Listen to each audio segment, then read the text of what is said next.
This is your daily real estate syndication show. I'm your host, Whitney Sewell. Today, we've packed a number of shows together to give you some highlights. I know you're going to enjoy the show. Thank you for being with us today.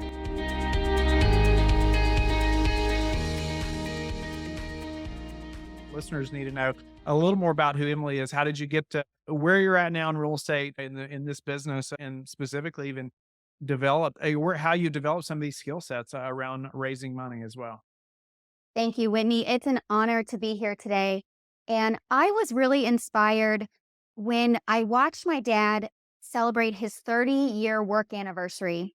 He worked at a physically demanding job and they celebrated 30 years at his job. And I said, Dad, when are you going to retire? Like, it's 30 years. And he looked at me and said, I can't retire right now Mm. because the markets are down.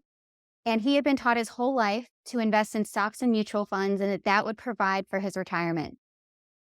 But this was 2009 and the markets were still rattled and he was now handcuffed to his job. And I remember stepping away from that conversation and saying, I don't know what I'm going to do different, but I am not going to have my retirement years taken away from me like that. Initially, I pursued the normal path. I went to college, I got a good job, I chased the next corporate title, but I was lucky enough to meet a guy who's now my husband, and he invited me to an investing class one night. And so I show up, and it's a real estate investing class put on through the Rich Dad Poor Dad organization. And I look at him and I'm like, Adam, what are we doing here? Like, we're not going to invest in real estate. And he's like, no, just come in and listen, just listen. And literally that 2-hour class changed my life because it taught me how real estate investing can provide financial growth and security for the future. And that really launched our pursuit of real estate investing. This was back in 2012. We ended up moving from California to Texas. I quit my corporate job and I started our real estate investing business 10 years ago, back in 2013, in one of the hottest markets in the Dallas-Fort Worth market. And it has been an amazing ride ever since. Wow. And you left the corporate position to make it happen. That's a big step, Emily. But congratulations. That's incredible. I love hearing that. It's almost like a turning point, right? It's like this thing that impacted you. And for you, it was your father. And even at 30 years, man, he couldn't retire. He couldn't even think about retiring. And he was stuck. He was stuck. But that motivated you to do something different. And it's interesting at the time you didn't, you said you didn't know what that was going to be, but I've got to figure something out. And you didn't know your future husband was going to be the link there to take you somewhere to learn something. Or was there something specific in that course that stood out to you? I mean, other than I think you mentioned a couple of things, but I don't know anything that was like, man, this allowed me to know that real estate was the thing. Absolutely. And so I'm an engineer. I love numbers. And they showed us numbers even as basic with single family investing, flipping houses. Like you buy a house for 100, you put 20,000 in and you sell it for 160. And something as simple as like addition and subtraction, like you buy for this, you add value and you sell it higher, just resonated with me because the math doesn't lie and the numbers don't lie. And so we walked away from that training and said, this is a great way to build wealth. I ended up pursuing flips and rentals. So I did the short-term capital gains and I did the long-term cash flow plays. And I married the two together. We'd flip a house, we'd buy a rental, flip a house, buy a rental, and built up a significant portfolio that I self-managed for over 5 years. Hey, so you did that for 5 years, started flipping, buying rentals. Why do anything different? Why not just keep doing that? So it was really interesting at the time. The market started to shift in Dallas Fort Worth, and we ended up every spreadsheet we were analyzing looked better as a flip than it did as a rental. So because the resale prices were going up faster than the rental prices. And so we went the whole year and we flipped all the houses and we didn't keep any as rentals. And so the cash flow wasn't there to support my husband to quit his job. So our goal from the beginning was I would quit first. He would continue working until the business could sustain our expenses, bring in enough income, and then he would quit his job. and it just wasn't getting us there fast enough. So because it just looks better as a flip, but the flip the flips are really a job. Like you have to go out, you have to get the next one. The next one's not guaranteed. And so 2017 rolled around and we said we have to do something different. We have to do something that brings in more income.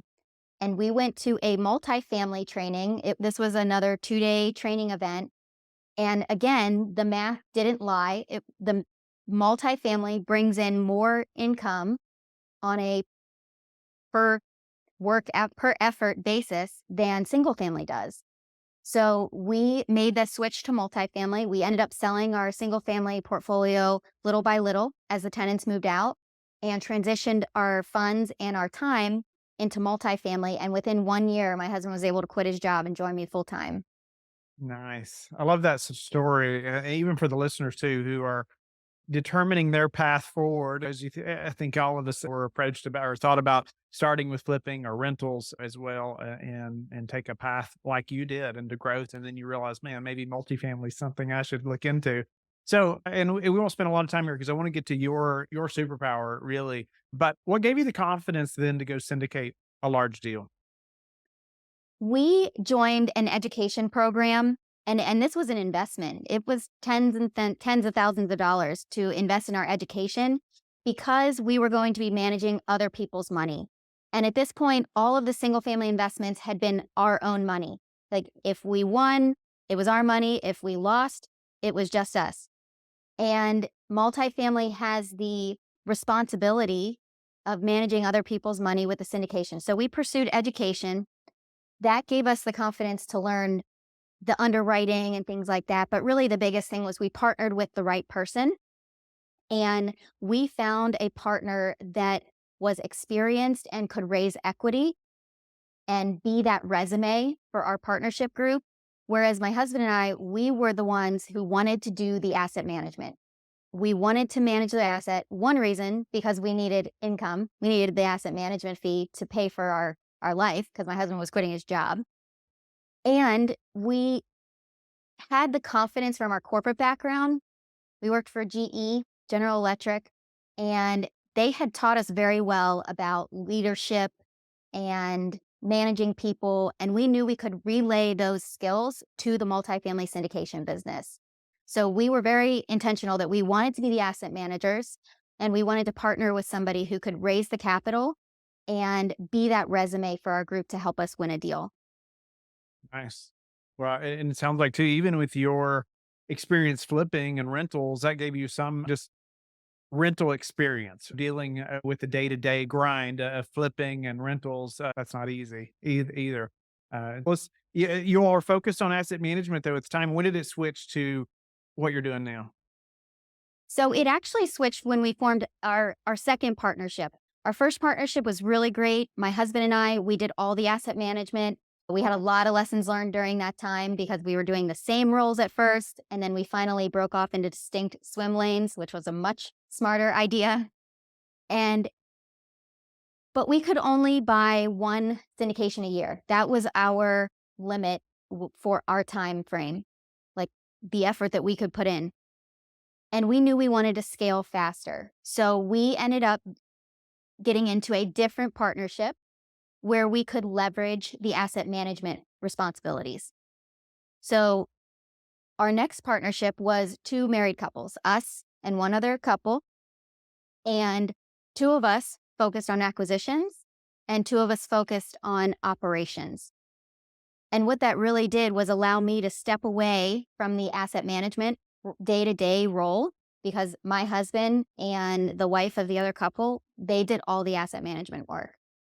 And I could step away and focus on acquisitions and building our investor database.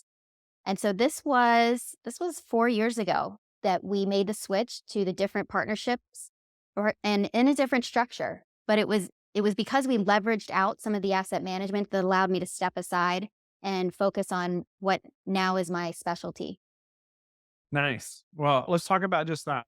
You've built some pretty cool ways, I think, to meet investors, right, and start building those relationships and become very good at raising money. And it's a it's a major part of our business. So much effort is spent on this thing. And oftentimes I feel like we're like spinning our wheels. It's like, man, what's the next thing? Or how do we get in front of other people and be able to add value to them and build the relationship and those things?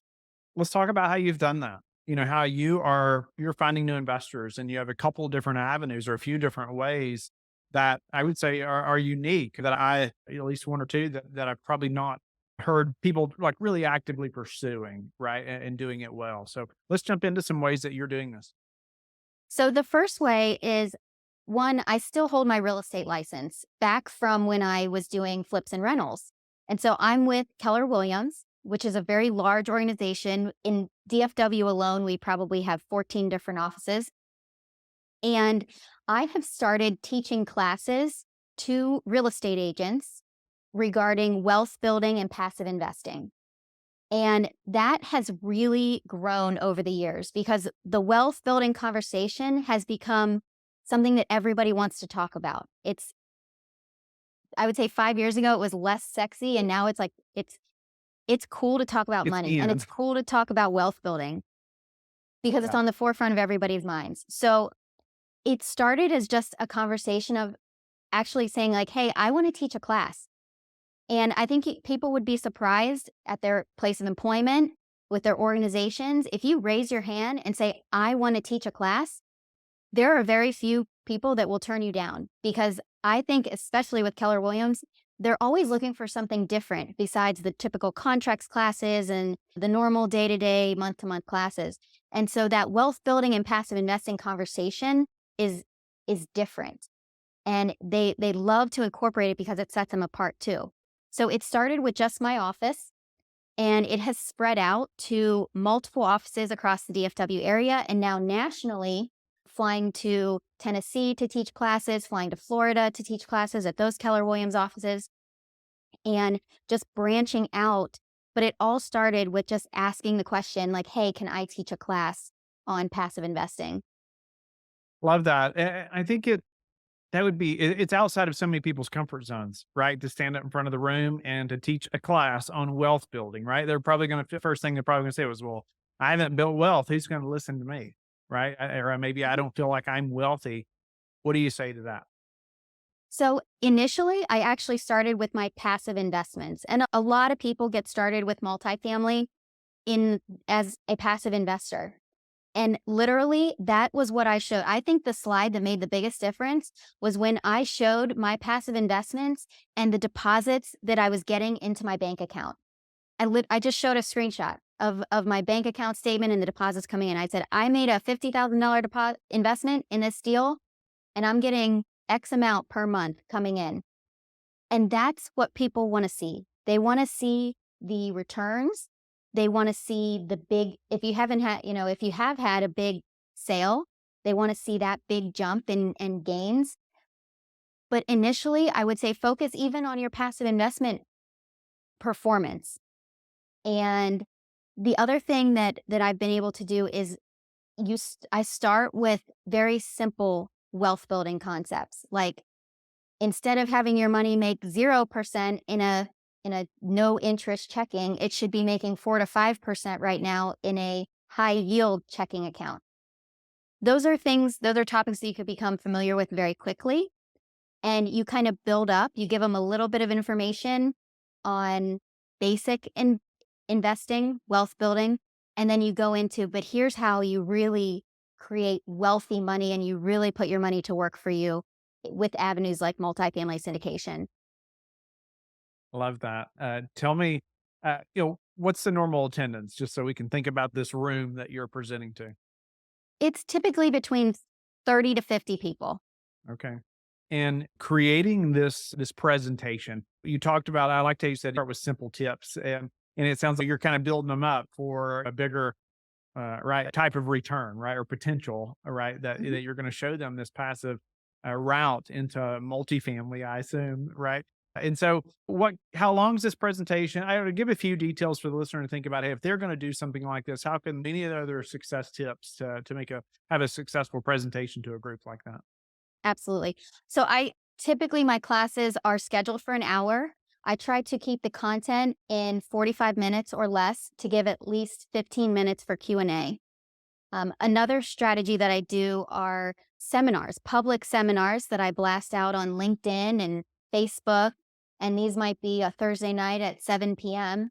Those I try to keep to 30 to 45 minutes max, just because they're in the evenings and I know people have other commitments. But one thing I always do, and this has become more important recently, is record everything. Even if it's just audio, hopefully it's audio and visual, but then I can take my class, for example, that I taught at Keller Williams, and if I meet somebody outside of KW, I can still send them the link and they could watch the class. So even though I've only taught the class a few times, I have recorded sessions that I could send out. And same thing with a wealth building seminar. If you were to choose to do that, that you publicly market, you can then have that recording to send out to interested parties later. Yeah, I also agree. Record everything.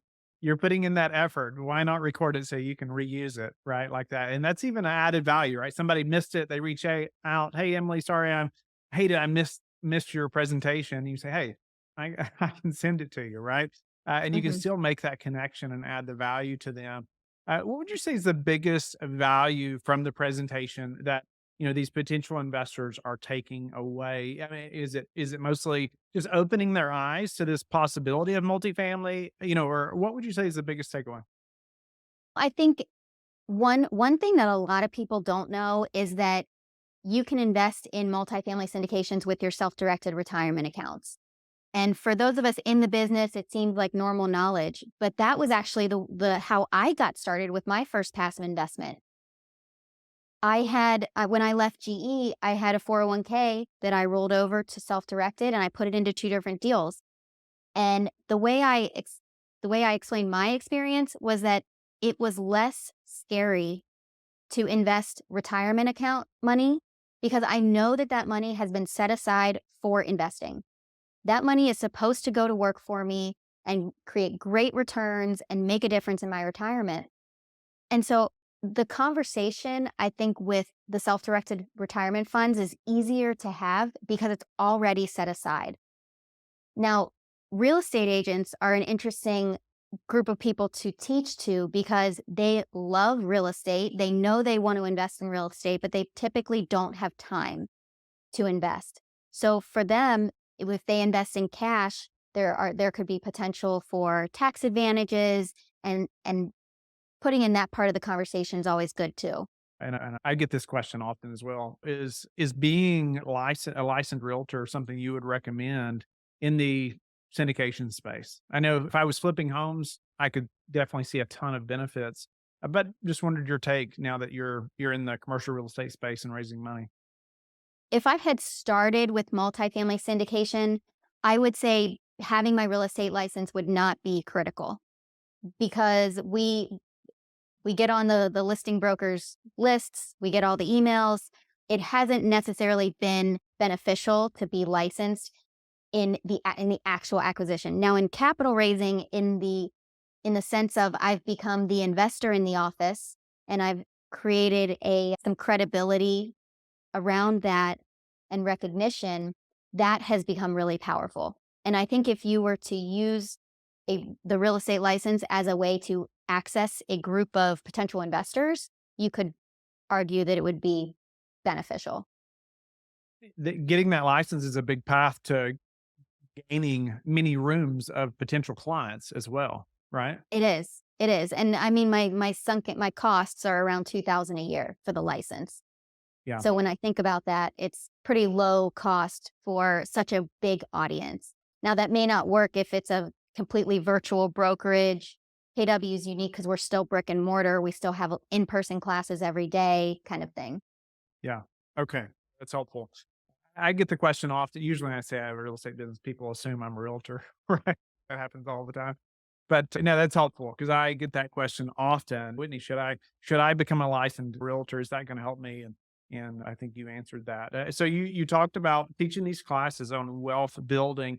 I think it makes a ton of sense calling it that. You mentioned the wealth building seminars, which you do online as well, but I think you also do a meetup. Is that right? That's correct. So once every 2 months, we do a meetup and it is currently on a Saturday from 1 to 3. And it used to be 12 to 2, and we would do it at a restaurant where everybody would take care of their own checks, which is really nice. The restaurant allows to do individual checks for 40 people. Well, then they got a new manager and we had to switch. So that was kind of a bummer. But we switched the time from 1 to 3 so that we don't have to buy lunch for everybody. And we typically get between 30 and 50 people at our meetups as well. And we do a mix of topics. Every meetup is different. They are all publicly marketed. We use meetup.com as the platform, and you can select different tags. And so people can say, I'm interested in classes on cash flow. And so if they say that and I tag cash flow to my event, it'll show up as like, hey, you should check out this event. And so we tend to get at least 5 to 10 brand new people every time. And then the rest are usually repeat attendees. And so that is a great way to just offer value. And we don't always have to create the content. We can bring in guest speakers. We can have a broker talk. We can have a mortgage person talk. We can have a tax professional talk, cost seg, things like that. And we can diversify it. But really, to bring in new people, we want the topics to also relate to brand new investors. Yeah, for sure.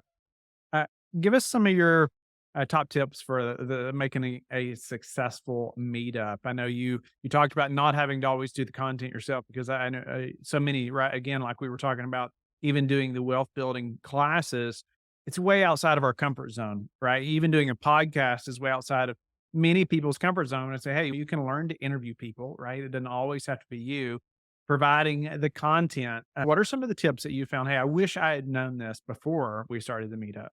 Mhm. I would think looking back, one of the most popular topics has been case studies. And you, and typically this is a full cycle case study. But people just want to see a deep dive on an example. They want to see a specific property. What was it purchased for? What were the projects? What did the numbers look like? How did you find it? Really that womb to tomb story on a deal. And that's what we found to get the biggest turnout is when even if a passive investment goes full cycle, you can use that as a case study if you put together all the pieces from the deal sponsors.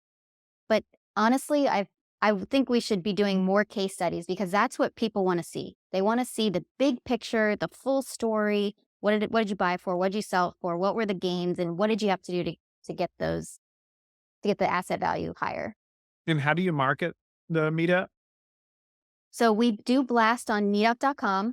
We market it to LinkedIn actually, because on LinkedIn we have a lot of colleagues back from our corporate world, and the message gets out that way, Facebook and Instagram.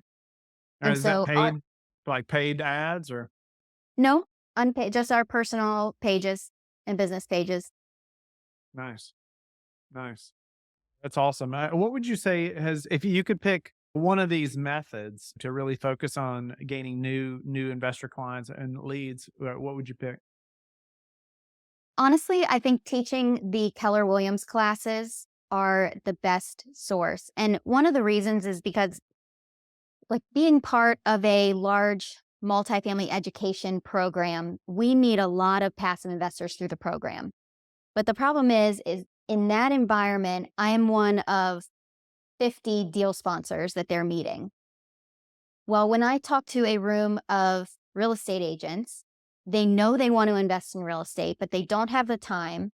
Typically, I am the only deal sponsor that they know, that they've met. And by teaching the class, I get instant credibility. And it's kind of even from the very beginning, it was one of those fake it till you make it. Like be confident in the teaching and the presentation, and they are ready to invest with you. So I think that has been my best lead source, and that is the one I'm continuing to do. I would say I do one class a month at a Keller Williams office at least. Good for you. Good for you. I know early on in the podcast, and even I get questions now. It's like, well, Whitney, or people say, well, Emily, they're going to ask me questions. I don't know. Well, how do you handle that? I know people are thinking that listening right now. Yeah. And you could always use the phrase, I'd love to have a side conversation with you about that. Let's take that offline, especially with tax questions. I am not the expert on tax questions. And so that made you can always defer to a CPA. If it was a legal question, you say, we need to please consult with an attorney about that. Yeah, I would say defer to a side conversation, or let's talk about that one-on-one afterwards. Or sometimes if they just give a question you don't want to answer. What happens after the connection's made? And because that's also, I think, where a lot of people struggle with their systems internally and follow up with investors. And how have you found to be successful at that? It's like you've made the connection. Well, what's next? Well, as of the beginning of 2023, I now have a virtual assistant that helps me with my follow-up. But at the end of the class, what I want them to do is to schedule a 30-minute phone call with me. So the main thing at the end of the class, I put up my Calendly QR code. And the reason is because with multifamily syndications, I need to create a pre-existing relationship with my investors. So me teaching a class to them, in my opinion, does not create that pre-existing relationship. So it is a fairly time intensive follow-up process because personally, I want to do a phone call with everybody who's going to get in my investor database. So if they don't schedule with me, we send them a follow-up email to remind them to schedule. But I would say at least 50 to 60% of the people pull up their Calendly and schedule a call right then and there. And so it's not too bad. It's more about chasing the people that then rescheduled or canceled. But if you think, I'm an engineer, so I monetize things, and we've gone back and monetized our passive investors, and each new investor can bring me $12,000 of income. So if I'm in a room with 50 people and only 10 of them really follow through with the phone call, and they get in my investor database and we create that pre-existing relationship, for me, that is still a huge win. Like, I don't need 100% conversion.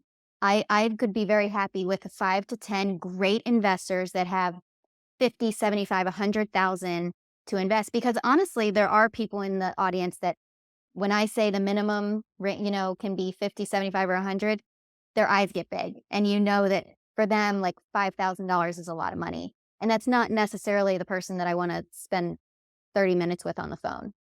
Yeah, it's great to be upfront about that. So maybe you save your time and theirs, right? Hmm. And one thing I wanted to dive in on that you just said there is that each new investor is worth like 12,000 of income for you. I love that you know that, like you've thought that through, and because we've tried to do some exercises like that, and I hear it so often from other operators, friends of mine. You say, well, man, how did you calculate the value of that investor? So really, we know how much money we can put towards marketing or money we can put towards new investors and just providing better service for them, really, but ensuring obviously we're still making a profit at the same time. Are you able to share a little bit about how you came to that number? Yeah. And we took a pinpoint in time and we said, how much have we made from multifamily investing, from our syndications? And at this point, we had had 2 full cycle deals. And so when they go full cycle for a GP, they're you can make great money on it. And we just divided that number. That Yeah, it was probably at the 4 or 5 year mark that we did this exercise. And we had gone full cycle on 2 deals. So we took the amount of income that we made and we divided it by the number of investors that had invested with us so far. And so it could change, right? As more deals sell, as we acquire more deals, that number could be fluid. But at the time, it was $12,000. And that only counts the people that invested with us. So when I say, if a room of 50 people that I'm teaching to, if 5 of them invest with me in the future, that's the value that I assign to them. Yeah, love that. Yeah, that's your engineer background, right? That love that you knew that, right? And that you thought it through to that degree. All right, so I wanted to ask you that because we've been asked that. And I've just heard it done a number of different ways, but you do need to think through that, right? As you're spending and thinking about marketing and whatnot. And but all right, so you put the QR code up there. They're scheduling a call with you, and you're going to have that call. Just like we said, any other tips on following up that have worked well for you? Maybe even ways that you're handling the phone conversation as well, or on what happens after the phone call. In terms of the follow-up, we we don't spam our inbox to our investor database too much. So we do, I would say, a biannual newsletter. So every 6 months, we have newsletters going out to our entire database, whether they've invested with us or not.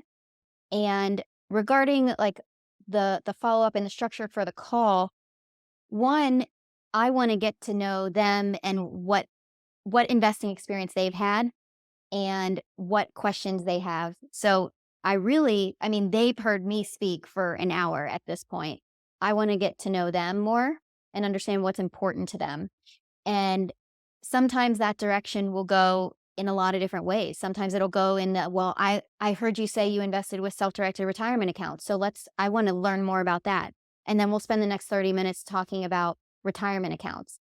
And so really it's about meeting their needs because that call is it's for me to learn about them and to help educate them even further. Yeah, love that. It's your when you can have that train of thought, right? That you're focused on them, helping them. What's their need? I think the call goes a lot better, right? Mhm. For sure. Well, we're gonna have to move on, unfortunately, Emily. But man, it's just some great value, and I get these questions all the time about how we do these things. But I don't have some of these things that you're doing in our tool belt anyway. I think you're doing very well at that and taking advantage of that situation or an opportunity, right? You saw an opportunity and you were willing to ask, "Hey, can I go teach a class?" And being willing to step out there. I feel like where most people are not willing to do that. Very grateful for your time and for the conversation. How can the listeners get in touch with you and learn more about you? Our website is AE for Adam and Emily, aeinvest.net. Thank you for being with us again today. I hope that you have learned a lot from the show. Don't forget to like and subscribe. I hope you're telling your friends about the Real Estate Syndication Show and how they can also build wealth in real estate. You can also go to lifebridgecapital.com and start investing today.